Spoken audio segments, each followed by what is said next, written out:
नमस्कार, आप देख रहे हैं आरएडी न्यूज़। मैं हूं योगेश चक्रवर्ती। पूर्व आईएएस अधिकारी और पूर्व केंद्रीय मंत्री और मुख्यमंत्री नीतीश कुमार के कभी खासम खास रहे आरसीपी सिंह यानी कि रामचंद्र प्रसाद सिंह ने अपनी नई पार्टी बना ली। जैसा कि आप सभी जानते हैं कि जनता दल यू छोड़ने के बाद उन्होंने बीजेपी का दामन थामा था, लेकिन अब उन्होंने नई पार्टी बनाकर मुख्यमंत्री नीतीश कुमार को चुनौती दे रहे हैं। लेकिन राजनीतिक गलियारों में इस बात की चर्चा है कि आखिर आरसीपी सिंह किसका वोट 2025 के विधानसभा चुनाव में काटेंगे, लालू यादव यानी कि राष्ट्रीय जनता दल या फिर नीतीश कुमार की पार्टी जनता दल यूनाइटेड की। आरसीपी सिंह के चुनाव मैदान में उतरने से किसको फ़ायदा होने वाला है और क्या आरसीपी सिंह भी बीजेपी की बी टीम है? हमारे साथ सीनियर जर्नलिस्ट संतोष कुमार जी हैं। आइए इनसे समझते हैं आरसीपी सिंह की पार्टी का पूरा फार्मूला क्या है और किस सिद्धांत और सोच पर वो काम करेगी। सर, देखिए, राजनीति हो या व्यापार, जो सबसे ज़्यादा करीबी होता है वही धोखा देता है। जो अपना होता है वही ताबूत में आखिरी कील ठोकता है, वही नुकसान सबसे ज़्यादा पहुंचाता है। आप रामायण महाभारत काल से लीजिए, रावण नहीं मरता, रावण को विभीषण ने मारा। राम ने नहीं, विभीषण ने मारा, यह कहा जाता है। विभीषण अगर नहीं भीतरघात करता तो रावण नहीं मरता। तो राजनीति में कोई भी, नीतीश कुमार हो या लालू प्रसाद हो, तो लालू प्रसाद और नीतीश कुमार दोनों में बहुत सारे गुण मिलते हैं। दोनों को अपनों ने ही धोखा दिया। जैसे लालू की लिस्ट देखिएगा तो बहुत लंबी हो जाएगी, लेकिन लालू प्रसाद और नीतीश कुमार, लालू प्रसाद ने रंजन यादव को आगे किया था, जिस प्रकार नीतीश कुमार ने आरसीपी को आगे किया था। लालू प्रसाद ने रंजन यादव को राज्यसभा भेजा था। नीतीश कुमार जी ने भी आरसीपी को आईएएस पद से इस्तीफा दिला करके राज्यसभा भेजा। नीतीश जी ने भी, लालू प्रसाद ने भी रंजन यादव को राष्ट्रीय अध्यक्ष बनाया था। नीतीश कुमार ने भी आरसीपी को राष्ट्रीय अध्यक्ष बनाया। लालू यादव ने रंजन को केंद्र में मंत्री नहीं बनाया और नीतीश कुमार ने आरसीपी को केंद्र में मंत्री भी बना दिया। लेकिन मंत्री बनने के बाद, अध्यक्ष बनने के बाद जो करीबी रहते हैं वो भूल जाते हैं, अहंकार आ जाता है कि मेरे ही बल पर ये नेता है। उसके मन में ये भावना आ जाती है। जी जी। चाहे व्यापार में हो, चाहे जॉब में। जो व्यापार, जॉब में आप देखिएगा, चाहे व्यापार में, जो मैनेजर होगा, जो आपका सबसे करीब होगा, जिसको आप आगे बढ़ाइएगा, उसको लगेगा कि ये हमारे चलते ये कंपनी चल रही है। उसी प्रकार राजनीति में है, जिसको अगर पद दिया जाता है, तो करीबी होता है तो उसको बनाता है, तो उसको लगता है हम ही हैं तभी नेता है। मतलब रंजन यादव को लगा कि हमारे ही चलते लालू प्रसाद है, आरसीपी को लगा कि हमारे ही चलते नीतीश कुमार है, तो उनके मन में अहंकार आ जाता है और वहीं से मतभेद शुरू होता है। तो लालू प्रसाद ने रंजन यादव को किनारे किया, उसी प्रकार नीतीश कुमार ने रंजन यादव को किनारे किया। आपको याद होगा 2005 का चुनाव, जी जी, रंजन यादव ने इसी प्रकार से भाजपा की मदद से भाजपा की सरकार बनाने के लिए, लालू प्रसाद को भाजपा और नीतीश की सरकार बनाने के लिए पार्टी बनाया, रामविलास पासवान के साथ मिले और ऐसा ऐसा कैंडिडेट दिया जो कि वोट काटा, और लालू प्रसाद 2005 में सत्ता से बाहर हो गए। ठीक 20 साल बाद फिर वही मुंह पर आ गए हैं। 25 का चुनाव होने वाला है और आरसीपी ने पार्टी बनाया है, पार्टी का गठन किया है। पार्टी के गठन के प्रेस कॉन्फ्रेंस में आप गए होंगे, उन्होंने क्या कहा? मोदी जी का गुणगान किया। उन्होंने कहा कि नीतीश जी ने 15-18 वर्षों में कुछ नहीं किया, शिक्षा व्यवस्था को चौपट कर दिया, रोजगार नहीं, उद्योग नहीं। भाई 15 वर्षों से 18 वर्षों से तो आरसीपी ही सर्वे सर्वा थे बिहार में। जी जी, प्रिंसिपल सेक्रेटरी थे, जो चाहते थे वो होता था। मुख्यमंत्री से ज़्यादा उनकी चलती थी। तो वो किस मुंह से कह रहे हैं कि भाई हम ये करेंगे? भाई 15 साल में तो उन्होंने कुछ नहीं किया। अब वो जो उनका जो लक्ष्य है मेन आरसीपी के पार्टी बनाने से सबसे ज़्यादा नुकसान अगर होगा तो नीतीश कुमार को होगा जी। क्योंकि वो नीतीश कुमार के स्वजातीय हैं और नालंदा से भी हैं और वो जदयू के नस नस से वाकिफ है। जिस प्रकार रंजन यादव लालू प्रसाद के और आरजेडी के नस नस से वाकिफ थे, पूरे बिहार के सभी कार्यकर्ताओं को जानते थे कि कौन कितना वोट ला सकता है, उसी प्रकार आरसीपी जानते हैं। उन्होंने संगठन का काम किया है, वो जानते हैं कि किस कैंडिडेट को खड़ा करेंगे तो कितना वोट काटेगा। और विधानसभा चुनाव में 1000-2000 वोट मायने रखता है। अगर वो सभी विधानसभा क्षेत्रों में 2000-4000 वोट काट लेंगे तो नीतीश जी तो चारों खाने चित हो जाएंगे। जैसे 20 के चुनाव में चिराग पासवान ने नीतीश को चारों खाने चित कर दिया। संतोष जी, बड़ा सवाल ये है कि क्या आरसीपी सिंह के पास इतने पैसे हैं कि वो एक नई पार्टी बनाकर चुनाव मैदान में 243 विधानसभा सीटों पर अपना प्रत्याशी उतारें, या फिर जैसा कि राजनीतिक गलियारों में चर्चा है कि आरसीपी बीजेपी को मदद पहुंचाने के लिए पार्टी बनाए हैं और बीजेपी के इशारे पर उनकी पार्टी बनी है। आप कैसे देखते हैं इसको? देखिए, राजनीति में निश्चित तौर पर कोई भी आगे बढ़ता है तो उसे कोई ना कोई मदद पहुंचाता है और किसी न किसी के बी टीम के रूप में ही आगे बढ़ता है लोग, और आगे चल के फिर ए टीम हो जाता है। चाहे नीतीश कुमार हो या ये उपेंद्र कुशवाहा हो या प्रशांत किशोर पांडे हो या ओवैसी हो या मायावती हो, सब आज बी टीम के रूप में काम कर रहे हैं। और अभी मेन सबसे बड़ी पार्टी भारतीय जनता पार्टी है। तो आरोप तो यही लगते हैं सभी लोगों के बारे में कि भाजपा की बी टीम है, और जिस धर्रे पे जाते हैं उससे तो साफ होता है कि ऐसा लगता है कि सही मायने में लोगों का कहना सही है कि वो भाजपा की बी टीम है। क्योंकि अगर प्रेस कॉन्फ्रेंस कर रहे हैं, नई पार्टी का गठन कर रहे हैं, तो भाई हमारा टारगेट तो होगा भाई केंद्र सरकार बिहार सरकार दोनों।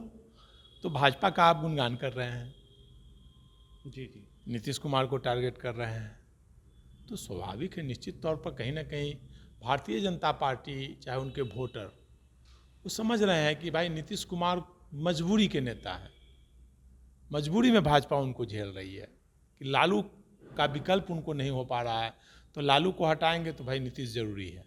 तो इसलिए नीतीश कुमार को झेल रहे हैं लोग, और नीतीश कुमार को हटाने का प्रयास भाजपा 15 से कर रही है, कोई आज पहली बार नहीं कर रही है। 15 के चुनाव में भी भारतीय जनता पार्टी ने बहुत प्रयास किया था लेकिन सफल नहीं हुए।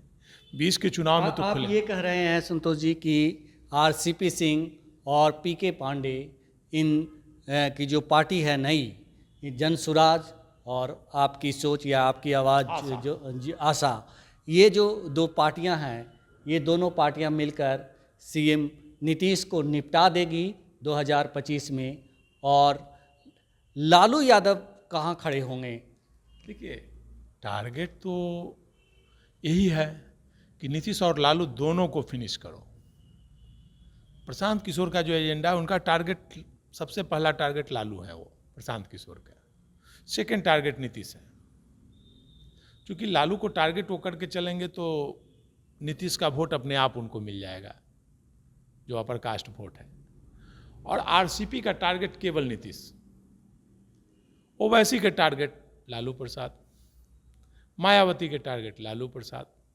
तो आप देखिए एकदम चेन बना हुआ है, और भारतीय जनता पार्टी चाहती है कि दोनों जैसे जैसे दोनों का वोट घटेगा तो भाजपा का वोट तो फिक्स है।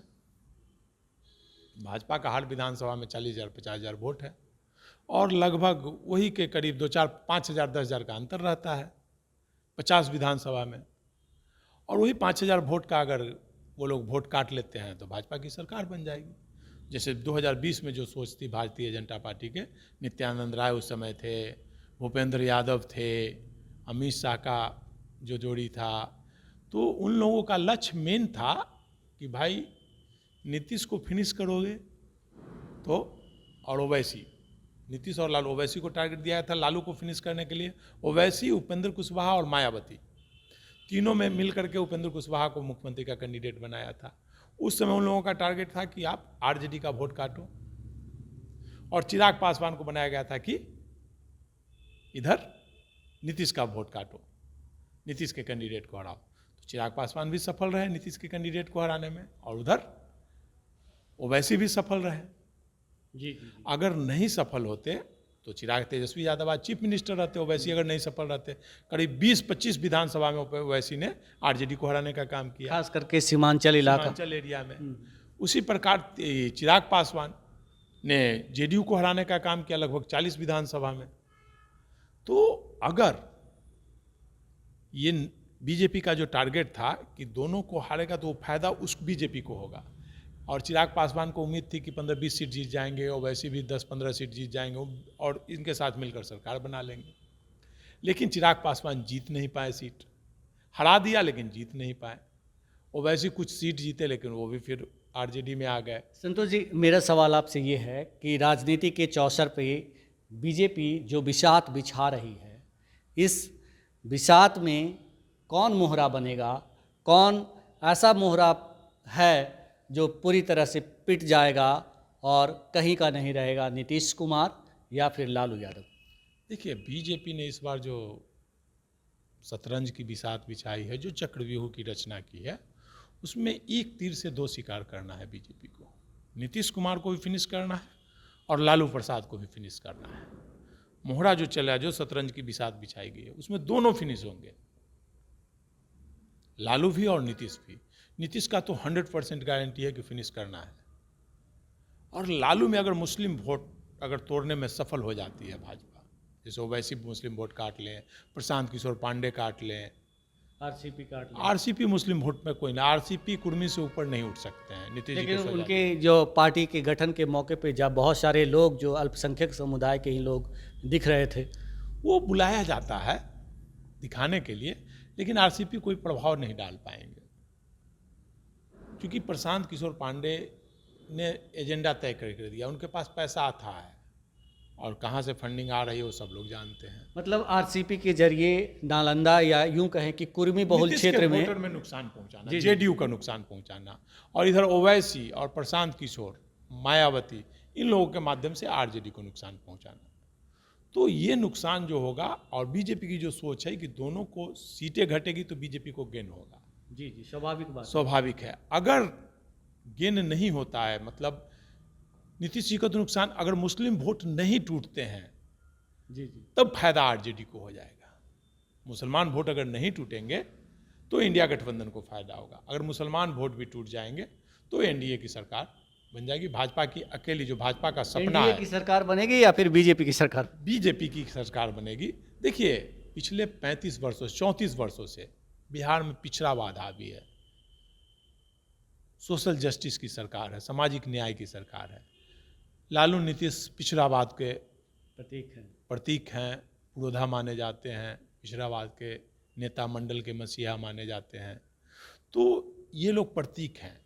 तो जो भाजपा की सोच है वो अग्रवाद की, सवर्णों की पार्टी है, भले पिछड़ों को आगे करके, लेकिन राज भाजपा करती है सवर्णों। जैसे नीतीश को आगे करके भाजपा बिहार में राज कर रही है, बिहार में अपना पांव धीरे धीरे फैलाते जा रही है, आरएसएस का एजेंडा फैलाती जा रही है। यूपी में देखिए किस प्रकार कल्याण सिंह को आगे कर करके भाजपा पहले आगे बढ़ी, और पिछले 25 वर्षों से जो पिछड़ावाद था उसको समाप्त करके देखिए अगड़ों का राज वहाँ आ गया। तो बिहार में भी सवर्णों का राज लाने की तैयारी है। तो और इस बार एजेंडे में आरसीपी को मोहरा बनाया जा रहा है, शतरंज जो बिछाई जा रही है, आरसीपी, ओवैसी, मायावती, प्रशांत किशोर, ये लक्ष्य है। और प्रशांत किशोर को इसलिए आगे किया जा रहा है कि सवर्ण वोटर को लगे कि हाँ, ये एक हमारे बिरादरी का आ रहा है, रहनुमा है प्रशांत किशोर पांडे, और उनमें उम्मीद लग रही है। तो सवर्ण वोट उनकी तरफ मुखातिब होंगे। लेकिन वहीं जहाँ जेडीयू के कैंडिडेट रहेंगे, जहाँ बीजेपी के कैंडिडेट रहेंगे, वहाँ सवर्ण वोट नहीं मुखातिब। ये बताएं कि बिहार की जनता के बारे में कहा जाता है कि बिहार की जनता उड़ती चिड़िया के पर में जो है हल्दी लगा देती है। तो क्या जनता जो राजनीतिक बिसात बिछाए जा रहे हैं, जनता इसे समझ नहीं रही? देखिए, जनता सब समझती है, लेकिन जाति और धर्म के नाम पर जनता पागल हो जाती है। बिसात तो पिछले 35 वर्षों से बिछाई जा रही है। लालू प्रसाद को जेल भेज दिया गया, सजा हो गई। तेजस्वी यादव को जेल भेजने की तैयारी है। नीतीश कुमार को चक्रव्यूह में फंसाया जा रहा है, केस मुकदमे के चक्रव्यूह में फंसाया जा रहा है, चिराग पासवान को चक्रव्यूह में फंसाया जा रहा है। ऐसा किया जा रहा है कि पिछड़ा दलित का कोई नेता ही न रहे, सब पर केस मुकदमा में इस तरह से। ये चक्रव्यूह बहुत लंबी लड़ाई होती है और चक्रव्यूह इस तरह से रचा जा रहा है, लेकिन सफलता नहीं मिल पा रही है क्योंकि संख्या बल कम है। जी जी जी। सवर्णों का संख्या बल बहुत कम है। तो ये कहना गलत नहीं होगा कि आरसीपी सिंह बीजेपी के मोहरे हैं और बीजेपी का असली मकसद है बिहार से नीतीश कुमार और लालू यादव को निपटाना, ताकि एक खास समुदाय का यहाँ पर राज आ सके, स्वर्णों का राज आ सके, और इसी पर बीजेपी का फोकस है। लिहाजा बीजेपी तमाम हथकंडे अपना रही है और आरसीपी की नई पार्टी उसे सींचने का काम करने वाली है। फिलहाल इतना ही। आप हमें फेसबुक पर फॉलो करें, यूट्यूब पर सब्सक्राइब करें, लाइक करें, शेयर करें और कमेंट्स कर अपना महत्वपूर्ण सुझाव और विचार जरूर दें। धन्यवाद।